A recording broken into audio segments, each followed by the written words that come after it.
To use an 8mm Powers stud, you will need a 10mm hole and an embedment depth of 80mm. To use a 10mm Powers stud, you'll need a 12mm hole and an embedment depth of 90mm. To use a 12mm Powers stud, you'll need a 14mm hole and an embedment depth of 110mm. To use a 16mm Powers stud, you will need an 18mm hole and an embedment depth of 125mm. To use a 20mm Powers stud, you'll need a 24mm hole and an embedment depth of 170mm. To use a 24mm Powers stud, you will need a 28mm hole and an embedment depth of 210mm.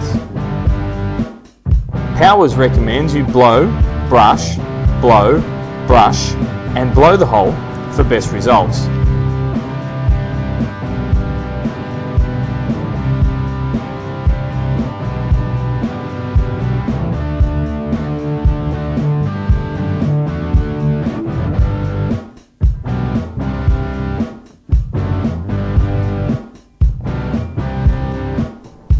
When using chemical, it's very important to mix the chemical correctly to ensure the full bond strength.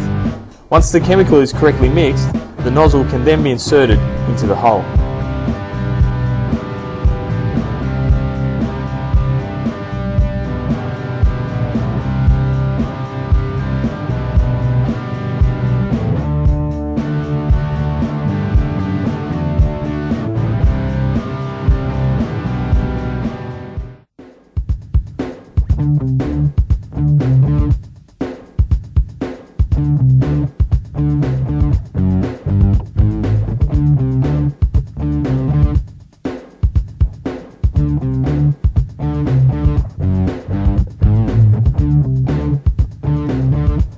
Correctly using Powers chemical is as easy as remembering these 4 simple words: drilling, cleaning, mixing, and fixing.